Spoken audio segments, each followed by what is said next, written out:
ఖమ్మం జిల్లా వేంసూరు మండలం కందుకూరు గ్రామంలో శ్రీ వెంకటేశ్వర స్వామి కళ్యాణ మహోత్సవానికి ఘనంగా ఏర్పాట్లు పూర్తయ్యాయి. కళ్యాణోత్సవాన్ని పురస్కరించుకుని 4 రోజుల పాటు జరగనున్న జాతీయ స్థాయి ఒంగోలు జాతి వృషభ రాజుల బండాలకు పోటీలను ఎమ్మెల్యే సండ్ర వెంకట వీరయ్య ప్రారంభించారు.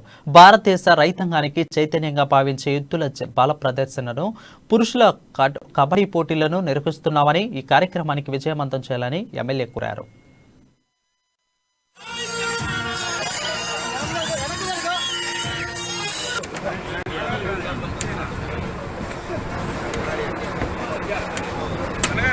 మనిషి మహామనిషి మడమ తిప్పన మనిషి ఎన్ని పళ్ళున్నప్పటికీ కూడా కందుకు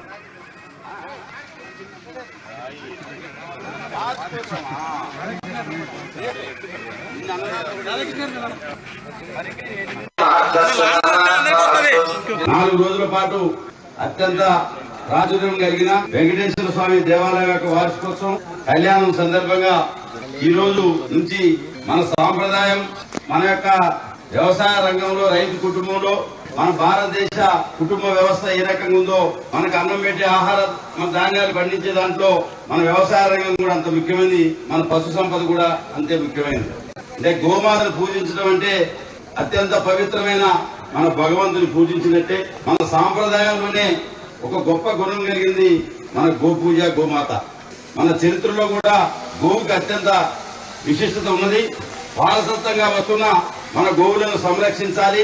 కొన్ని లక్షల రూపాయలు ఖర్చు పెట్టైన రైతులు మరి మన వారసత్వ సంపదను కాపాడుతున్న ఈ సందర్భంలో వాళ్ళని ప్రోత్సహించాలనే ఉద్దేశంతో కందుకూరు గ్రామంలో గౌరవనీయులు బండి పాలసారెడ్డి గారు, మన రాజ్యసభ సభ్యుల సహకారంతో, మరి అదేవిధంగా గ్రామ పెద్దల సహకారంతో, అందరి సహకారంతో మరి ఈ రోజు నుంచి జాతీయ ఒంగోలు